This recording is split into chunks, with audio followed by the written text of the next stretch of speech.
اس نے introduce enforce کیے ہوئے ہیں وہ سارے اس بات کی گواہی دیتے ہیں کہ پہلے دونوں پلر جو ہے وہ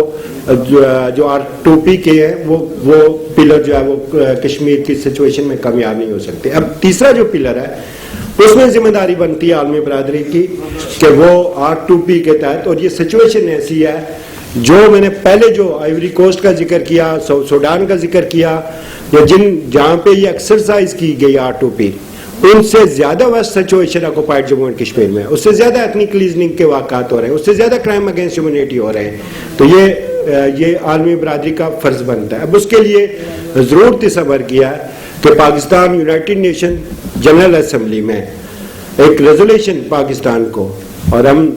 5 اگست 2019 سے مسلسل جو مختلف سیمینارز ہیں ان میں 2 چیزیں کہتے ہیں. ایک تو پاکستان کو,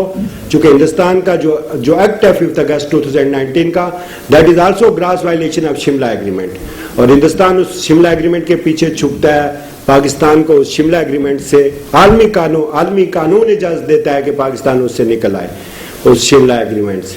دوسرا یہ ہے کہ یو این سیکورٹی کونسل میں ویٹو پاورز ہیں, 5P کا کلب ہے, سپر پاورز کا کلب ہے, شاید وہاں پہ ہماری کوئی ریزولوشن ویٹو ہو جائے, ہم اس پوزیشن میں نہیں ہیں. But United nation general assembly میں ہم اس کیس کو لے کے, ان دونوں چیزوں کو لے کے جا سکتے ہیں. وہ ہم